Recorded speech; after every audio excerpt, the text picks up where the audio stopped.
প্রিয় দেশবাসী, ছাত্র জনতার অভ্যুত্থান পরবর্তী প্রথম মহান বিজয় দিবস উপলক্ষে সোমবার সকালে জাতির উদ্দেশ্যে ভাষণ দেন অন্তর্বর্তী সরকারের প্রধান উপদেষ্টা অধ্যাপক মোহাম্মদ ইউনূস। লক্ষ লক্ষ শহীদদেরকে ভাষণে তিনি বলেন, এবছর বিজয় দিবস বিশেষ কারণে মহা আনন্দের দিন।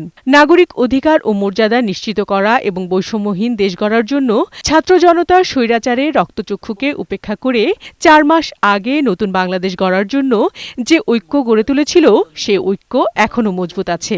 জাতির এই নিরেট ঐক্য এই বছরের বিজয় দিবসকে স্মরণীয় করে রাখবে।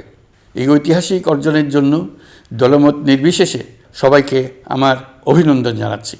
এই ঐক্যের জোরে আমরা আমাদের সকল সমস্যার দ্রুত সমাধান নিশ্চিত করতে পারব।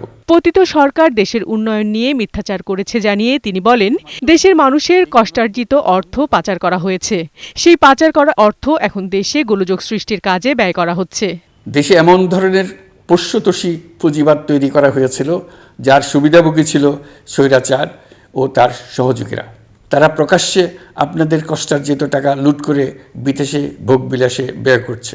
পাচার করা এই সীমাহীন অর্থ এখন আবার দেশে গোলযোগ সৃষ্টি করে তারা এদেশে ফিরে আসার সুযোগ সৃষ্টির কাজে ব্যয় করছে।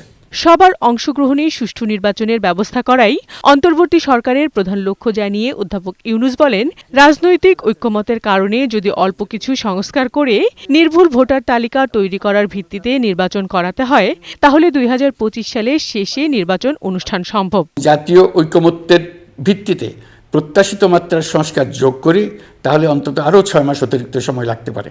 মোটা দাগে বলা যায় ২০২৫ সালের শেষ দিক থেকে ২০২৬ সালের প্রথমার্ধের মধ্যে নির্বাচনের সময় নির্ধারণ করা যায়।